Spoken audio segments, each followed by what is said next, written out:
hope I'm audible.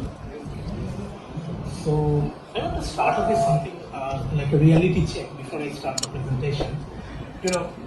We have been hearing talks on, like be positive and things about crypto.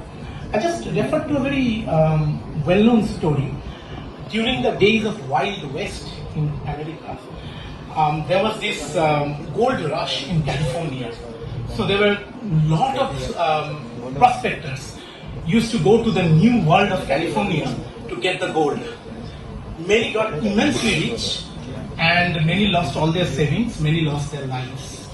Still, even today, after a few hundred years, gold is still a valid commodity. So yes, during the early days of cryptocurrency, I have seen Bitcoin priced at 16 cents, and I thought maybe I shouldn't waste $1,000. And today I think you know what the price is. The thing is, it too will settle down. I remember a talk with the Deputy Director of Reserve Bank of India, a friend of mine, and he categorically stated this cannot be legalized. And yet today we know crypto is legalized, even though we have to pay a hefty tax for it. So things are changing. The tax structure will surely change over time, the percentage will change. And like any new technology, like AI first, came in the 80s, 90s. I worked in AI then. And now it has come for a second or maybe even third revival. And now it seems to be that it is going to stay. And all of the big companies and startups like us, we are working heavily on the AI platform. Crypto comes with a very general, very fundamental problem it solves. Removing the intermediary of the banks.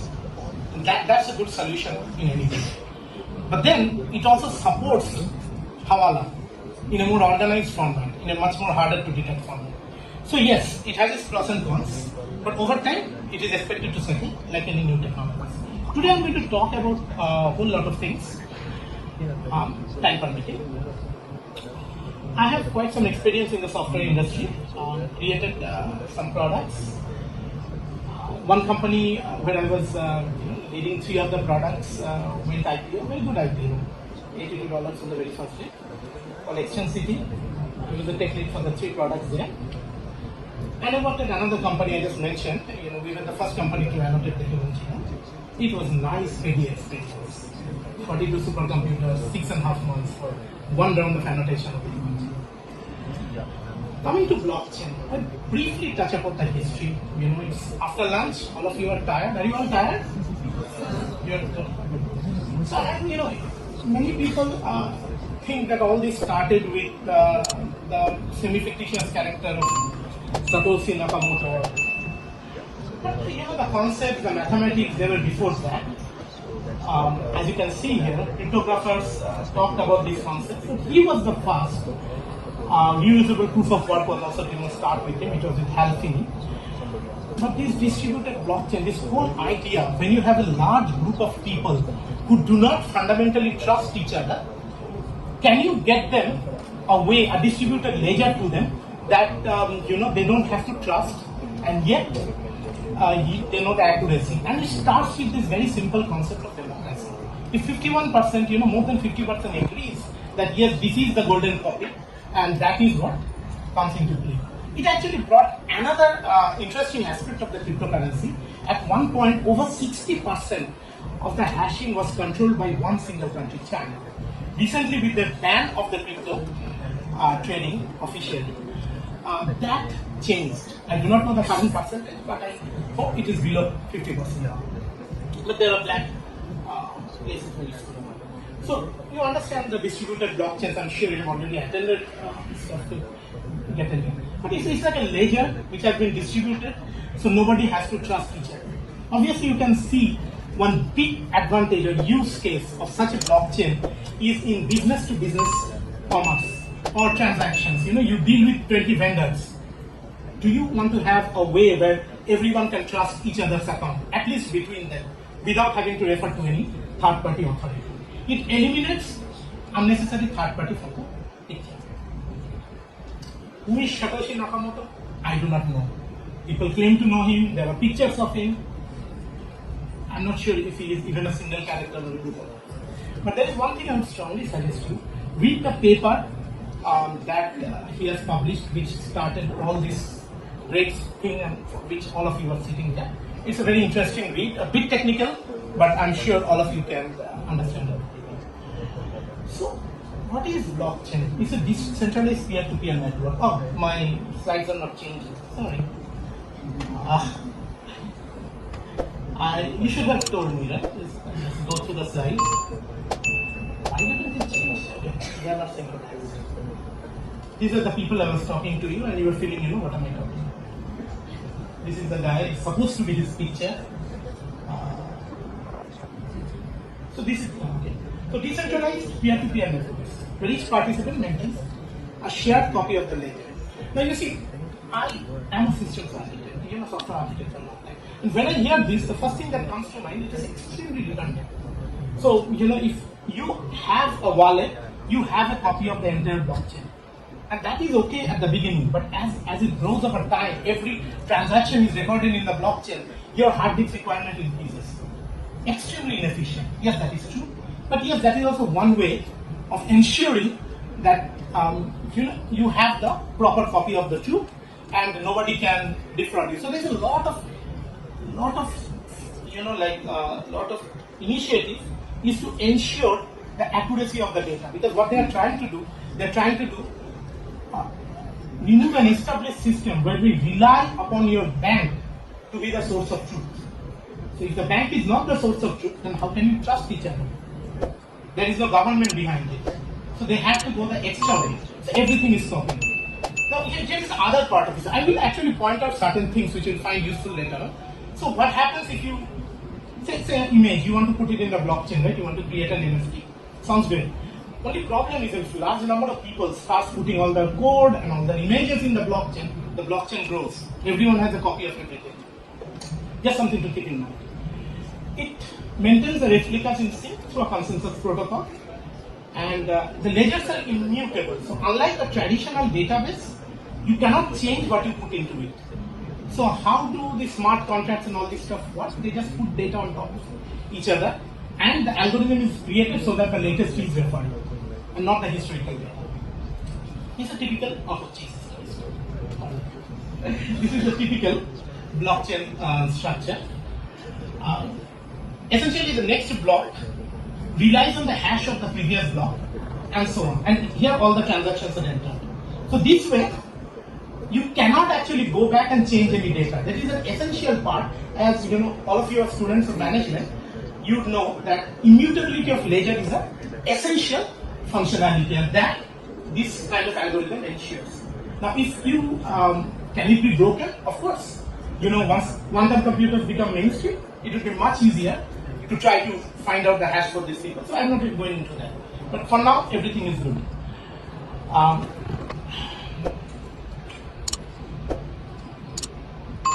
So there is one thing. I said I'd talk about privacy, or at least that was written there. Now, blockchain ensures privacy in one way, but removes privacy in another way. This is a distinction you need to understand. It ensures privacy because your wallet does not have your name on it. That sounds private, right? However, if that particular wallet is on your website or on your profile somewhere and people are sending you money, then it is very easy to tie you to that wallet. So what they suggest is, create new wallet for every transactions and all that stuff. And if you are trying to do, I don't even know why I'm going into this, but yes, that is the other part, how the money trail can be traced back. Right? So let's see. So as an additional protection, a new key pair should be used, but I'm just saying on the technology side, I'm not saying you do all this. It should be used for each transaction to keep them from being linked to a common token. I would not go into very details of the blockchain unless you want it, because there are things which you may not be interested in. I think you know all of this. I don't need to repeat. Decentralized, that's one of the key features that you need to understand, and that is fundamental to the blockchain, to cryptocurrencies and everything. No single source of truth, but all the sources of truth are synchronized. So it's a different way of looking at data as we normally do. So for example, if you have an Oracle or MySQL database, the single source of truth is the database. Now there are multiple such databases, all in sync with each other. benefits. So, actually, so when we are talking of blockchain, now you see, there was initially a great gold rush towards cryptocurrency. Every day we used to get many mails, many invitations, you have to invest in such and such token or coin and you'll immediately become rich. Get rich quick scheme. And some people fell for it, many people lost a whole lot of money. Did you lose any good amount of money on cryptocurrency? Anyone? How much? 1,000? Okay. You too? So, just a small thing. Before I knew anything about mutual fund, in US I invested in this company called, it's a mutual fund called APGBX. I invested at $30, .com crash happened, I sold it at around $2. So thereafter I decided, unless I know something very well, I wouldn't invest in it. I now invest in mutual fund, but I have a clear understanding of it. I will suggest the same for you. Invest prudently. Even Elon Musk couldn't keep Dogecoin or Dogecoin, or however you pronounce it, up for long. It goes up, goes down, right? If he fails, what to say of the other influencers. Lot of influencers have put their influence to convince people, and there are a lot of people who have lost money through the praise. And there are certain YouTube channels dedicated to informing people and how scams are happening. So invest wisely is my only thought for you. But blockchain brings a whole lot of benefit that gives you value even beyond cryptocurrency. And we'll talk some of it, we'll look into some of the use cases, time permitting. Actually, this is compressed from a workshop I have given to the Indian oil executives over 4 hours. So I'm trying to compress it into 25 minutes, plus 5 minutes for this. So bear with me. Better transparency, enhanced security, as I explained, but it can be traceable also. Any wallet, all the transaction in a wallet, you can trace. Maybe, so it is, some other wallet that you are tracing to, but there are algorithms which allow us to find out, look at the patterns. Say for example, and this is especially true for the government, you have withdrawn 10 lakhs from your bank, and immediately there is a 10 lakh transaction on the entire Bitcoin, somewhere. That can be easily traced. This is the money trail. It doesn't matter where the wallet is, because all the transaction data is visible at all times. That is one thing you need to understand. Improve speed and efficiency. Now, that is something, this actually belongs to something very interesting.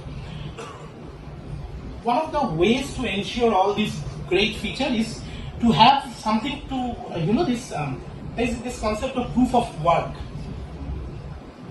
Only problem with what fuels Bitcoin, it consumes enormous amount of energy to create a Bitcoin. And that harms the environment, that is not even logically necessary. So Ethereum too has moved to the proof of stake algorithm. And when you look at Hedera hash graph, they also try to solve the problem, assuming a limited amount of authorities or trusted authorities. They have tried to simplify the problem. I will touch upon the algorithm without getting into details. But unless you get that, see, Bitcoin, doing transaction on Bitcoin is not very fast. It has a limitation. Same with Ethereum. Something like Hedera is actually fast. And no, they are not paying me for it. Okay, so just so we're sure. Reduce cost. You see, because we eliminate the intermediary, the cost is reduced. But nowadays, there are certain things happen, because if you want to do a transaction on Ethereum chain, you have to pay a gas price. Right? So it's not as black and white as it seems. Data integrity is ensured, and you know why. There's an enormous amount of redundancy. You have a wallet, you have the full blockchain. So your hard disk crashes, nothing happens. You can just download the whole thing. Right? Hacking threats reduce significantly unless your wallet number is hacked. So everything has a pros and cons. You have to understand. Nothing is absolute here. You write your wallet on a paper, someone throws it in the trash. You write your wallet on your computer, your hard disk crashes, someone else gets it. All your money is gone. Unlike physical currency, you cannot move 10 crores rupee easily. In blockchain, it takes a second to lose it. So be clear, you understand that. No need to pay centralized entities or intermediaries. Easy to track transaction. Now I think I have explained all of this. Faster transactions, not of this. automatic account reconciliation. Why should we use blockchain in business? That's the prime purpose of this talk, right? Of course, every business, what does it want to do? Faster, better, cheaper, right? What do we do?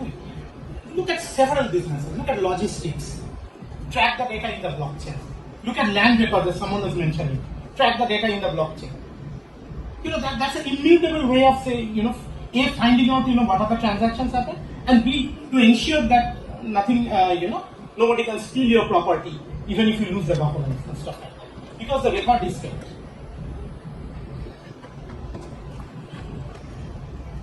Enhanced security by currently the blockchain encryptions are pretty secure.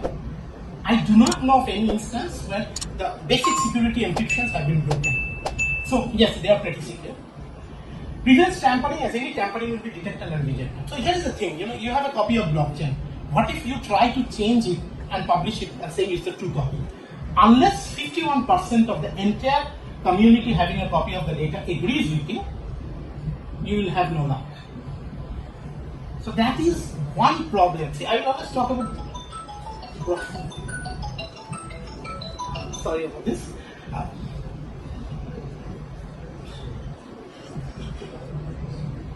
Unless the entire community, unless the large part of the community colludes together, it is almost impossible to compromise the blockchain. If you remember, I briefly mentioned about the 51%. It's a democratic process. What if, something for you to think, I don't want this talk to be something where you just listen. Think, what if 51% of the entities collude together? If it is the whole world, getting 51% is not an easy task. If it is just few trusted entities, you invest with a certain government who are not trusted. 51% of the government bodies collude. Not that impossible to happen. China at one point controlled over 51% of the nation. Now it has changed, as I mentioned. Okay, so you can understand this part. Increasing transparency, reinventing products and processes, security. I think you by now understand why these are true. If not, feel free to ask questions. Tamper-proof, yes. Transparent. Every transaction is transparent and for everyone to see, audit and question. That is not possible with a regular ledger system. Not everyone can get access to the data. With proper algorithms like proof of stake or what is used by that kind of algorithm. With proper algorithms, you can ensure environment sustainability, reduce cost, and improve transparency always goes. Actions can be taken. Now you see, when we talk about blockchain, nowadays, even today, we think mostly about, okay, fine, it is either a cryptocurrency or we can use it to put NFTs in the blockchain, ensures that. Why do you put NFTs in the blockchain? Do you know anyone? Why should you put NFTs in the blockchain? Or what's the problem if it's a PNG file? Are you sure? Do you know? Ownership. See, it's a single copy. Or you can say there will be only 5 copies of my painting. It's a PNG file, you can create 1,000,000 copies. That is the value that you get. Or it's not the core value that you get out of any of the system. Right? Benefits of, so real estate is a great place where blockchain can be used. Only problem is it requires certain government collaboration. Unless you do those kind of things, right? You buy a large amount of land and you give portions to people, and that is mentioned in the letter. Those kind of things you can do on a small scale. But even at a municipal level or real level, you can actually get great benefits in keeping the land records in blockchain. It's a very good use case of blockchain. In trade and finance, data integrity is a key thing. And you can trace the transaction. You can trace down the road if something untoward has happened. It's a streamlined process, it's programmable. So I was talking about what else we can use. We can store code in blockchain, right? Nowadays we store code in blockchain, we execute code in blockchain, we even run businesses on blockchain. That's the next thing we are talking about, right? So blockchain is very flexible. It has certain limitations, yes, but it has a whole lot of benefits that we get. Yeah. Oh, jeez. Yeah, I'm not accustomed to this kind of thing where I have to do 2 things. Benefits of blockchain, yeah, actually, thank you. Trade unions, government. Okay. Proper identity management. Voting. Will not be the first person to think that blockchain can greatly, help voting. No dadas can go and change your vote, and hopefully, it is recorded. Only problem is, unless you can ensure, the other day we were discussing about this interesting conundrum, blockchain can actually solve one part of the problem very well. The other part is, if you can think that you want to vote this party and the vote will be recorded, so no amount of coercion will help, and nobody can stand behind you in the booth, well then we'll have a perfect voting system. You have to ensure whoever is voting has a proper identity. Even official blockchain cannot do it, but yes, biometric solutions can do it. So it is a part of the whole solution. Fair elections, finance management. I will get into the more business aspect. Healthcare is another interesting area where blockchains can be used because it helps you keep the patient records, patient data. And if it is in the ledger, you can actually use the data for statistical analysis. You can help design drugs, find out how well they are working in certain scientific studies. So and it also tackles the problem of anonymous nature of the data, ensuring anonymity of the data, so that your disease cannot be known by someone else. EHRs are already using blockchain, electronic health records. I talked about logistics, so I'll skip the slide. Are you aware of the different kinds of blockchain? I think you are, right? Are you? You are not. Okay. Public, anyone can join and participate, like Bitcoin, right? Ethereum. Private and partition, like Hedera, like certain blockchains which are used within the corporate premises or within the governments. Those are private. The other day there was this government thing. Oh yeah, this SMS. When you want to send SMS as a business entity to someone, you have to register with the government, DLT registration, and that is in the blockchain. Indian government is actively using blockchain. But you see, I do not know where to access that register. I cannot get access to that register. I don't even know if it is an open ledger that I can access. That's an example of private and permission.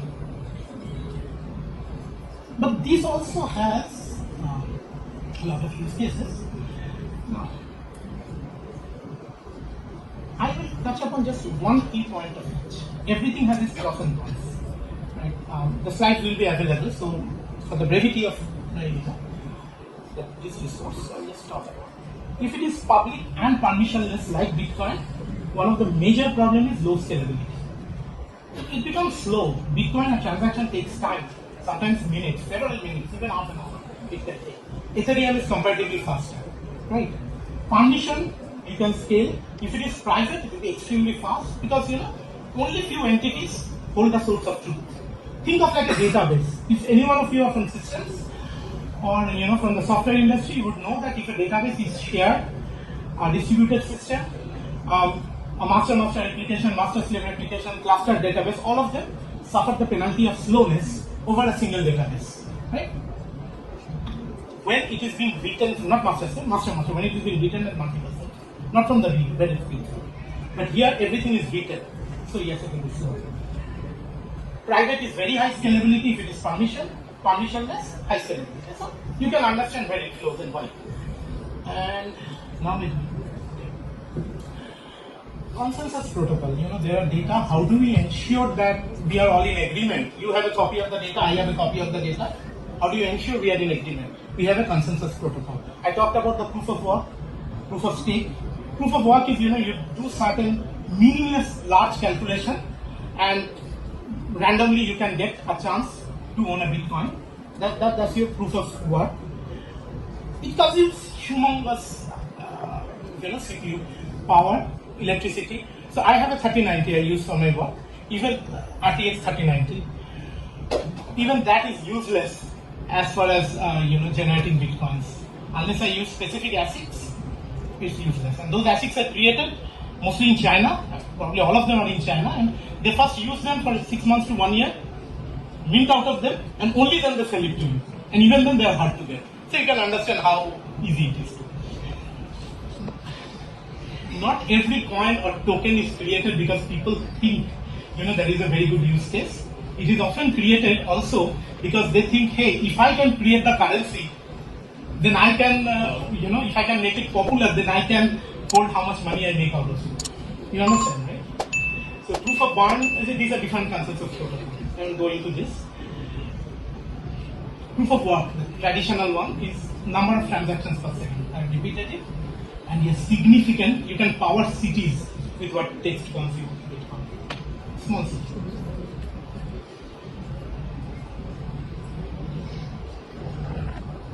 This is the fault tolerance method used in the header. This state machine replication works even if there are malicious nodes in the system. That's the interesting part of this. It is energy efficient. It has a low reward variance. So one of these things of Bitcoin, of all this cryptocurrency and in this whole architecture in general, is you can actually create these tokens or coins and you get rewarded for it. And that's the reason why people would like to create these things.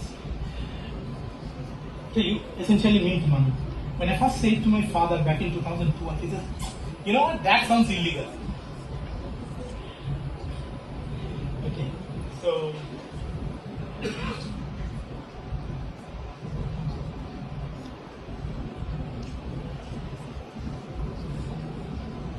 a lot of cryptocurrencies are there. Oh, no, yeah. Pardon me.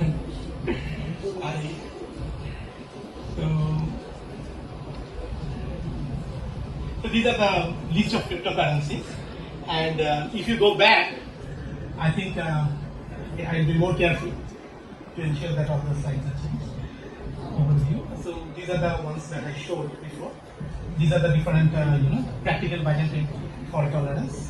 What are the benefits of it? These are the things I showed so far. So I'll just go forward. And maybe I'll just look into it and learn a little better. So there are a lot of cryptocurrencies, right? And you can create your own. You can create your own token and you can list it, and hopefully, they will allow your token to get listed, and you can effectively mint money. Everything going your way. This I don't need to cover because I assume that you already have a lot of understanding on this. As long as majority of CPU power is controlled by nodes that are not cooperating to attack the network, this network is secure. It's a democracy. Challenges of cryptocurrency. Yes, money laundering is a challenge. It is a much superior version of the Hawala network that has plagued India for long. So yes, we can claim, we had a variant of this working for a very long time. Albeit not in a very positive note. You can lose huge amount of money in a very quick span of time. Not profitable without ASIC. So if you are thinking of mining as a business venture, unless you get, direct line to get some ASIC in large quantity, it's not really profitable. At least not the major coins like Bitcoin or Ethereum. Certain other coins, there are certain calculators that can tell you whether it is profitable or not. I talked about the 51% attack. There was papers on it that you can get. Briefly, I will go over the smart contract. Again, this may not be your primary area of interest, but smart contracts are linked with this. Allows you to do contract management on the blockchain. Contracts are immutable, and you can ensure that the contract compliance is there. There are a lot of software being prepared on this direction, and Ethereum is a good platform for it.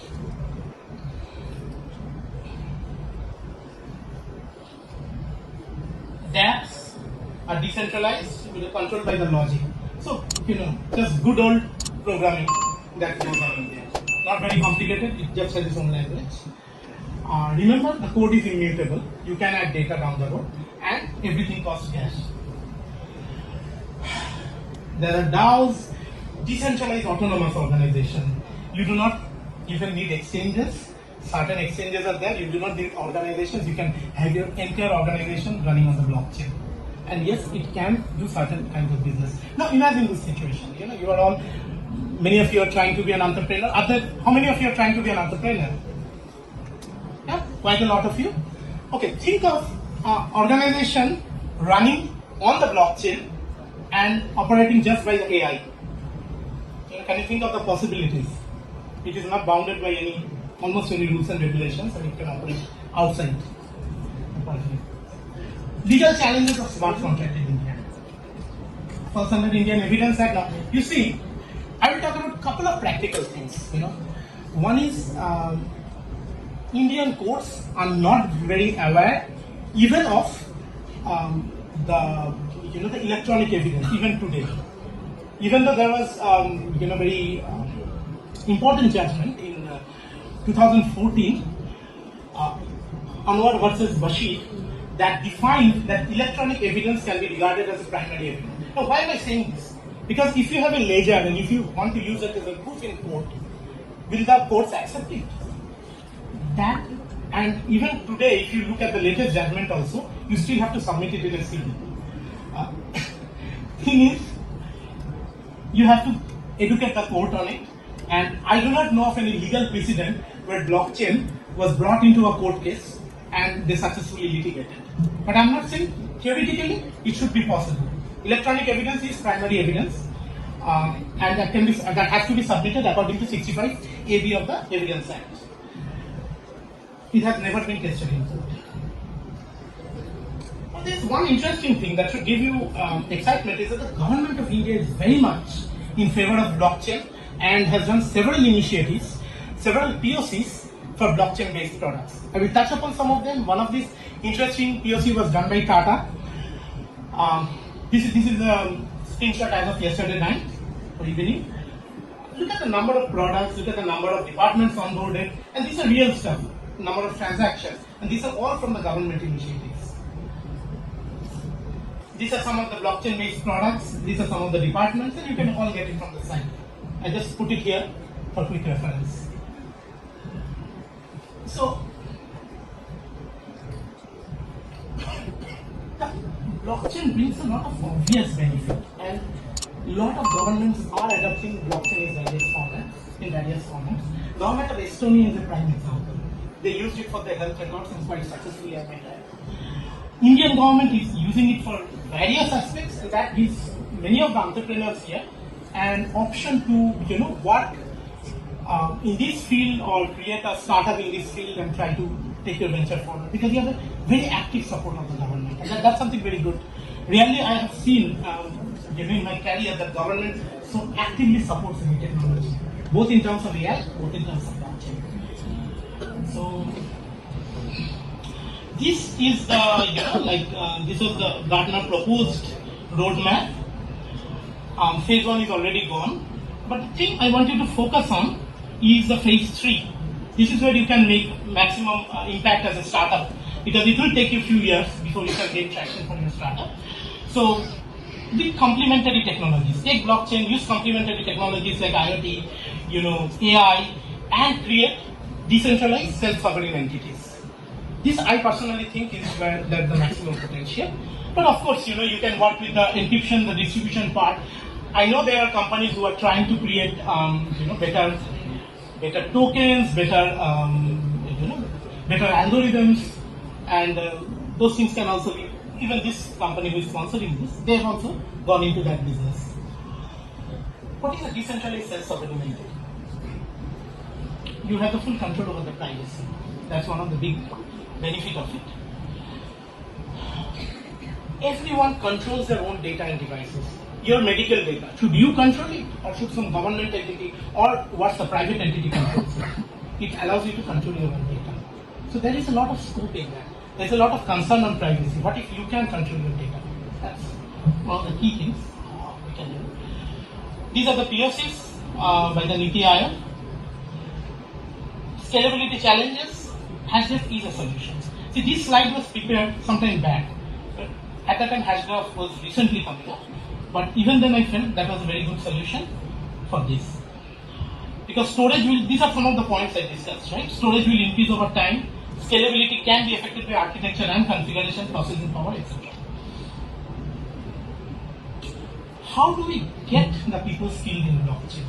We don't get many people skilled in blockchain. So you have to educate yourself. Newer companies are coming who will provide training. Now, training is easy to provide, but upfront, if you want, my personal solution is to get young people and educate them.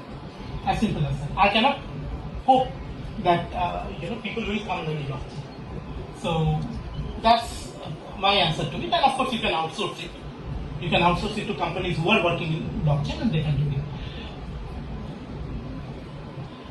The Estonia model for privacy, regulation, and compliance is very good. Reserve Bank, goes back and forth, but now it is legalized, so I don't think that's a big challenge at this point. These are some of the legal details.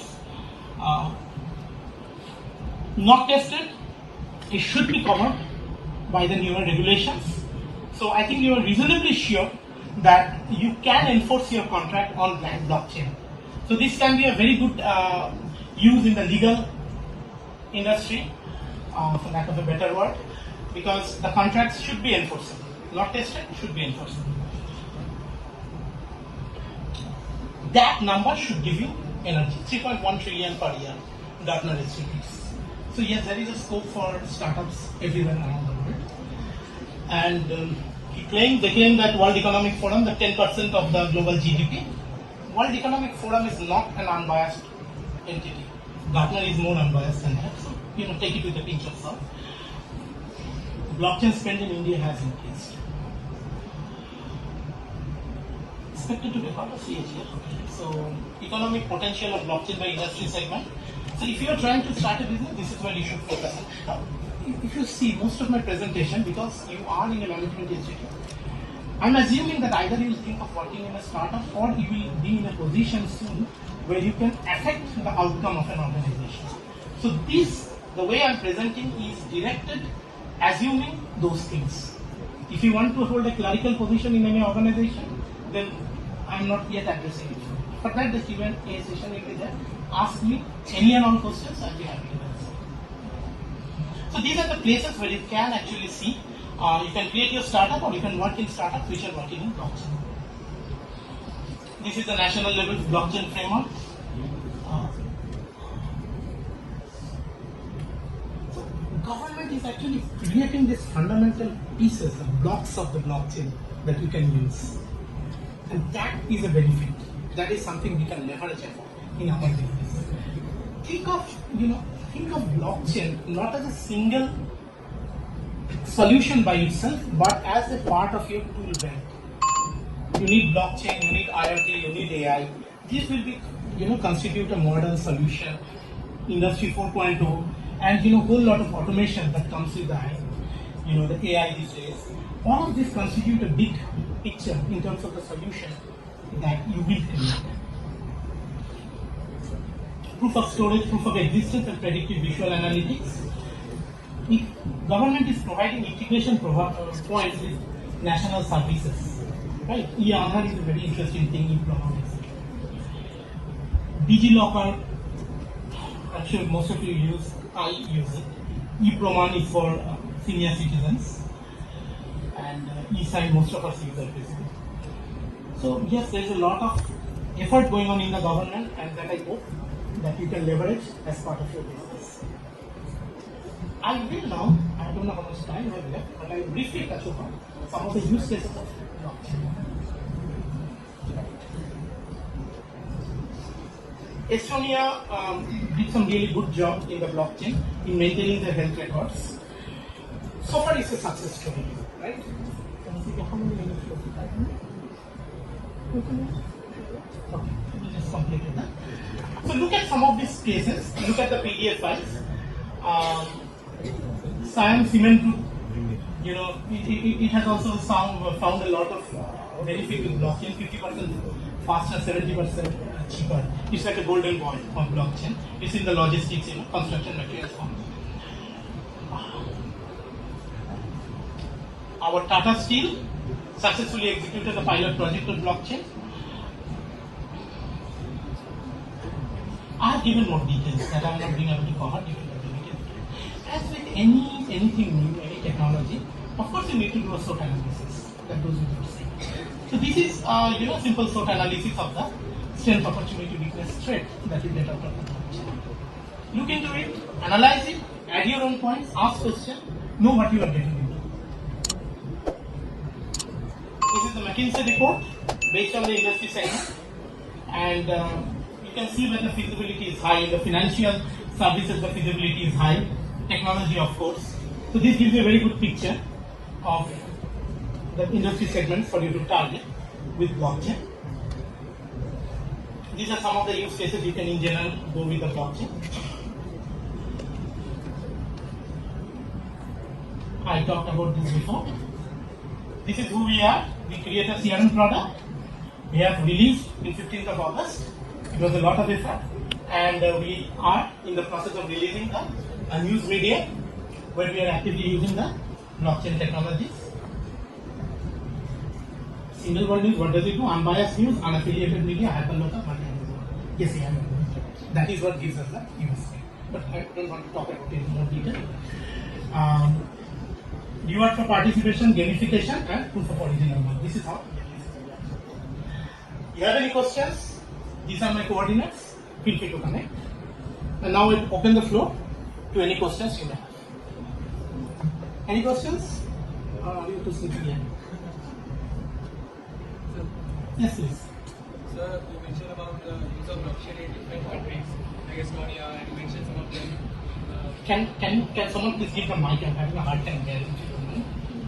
Is there a mic anywhere? Please.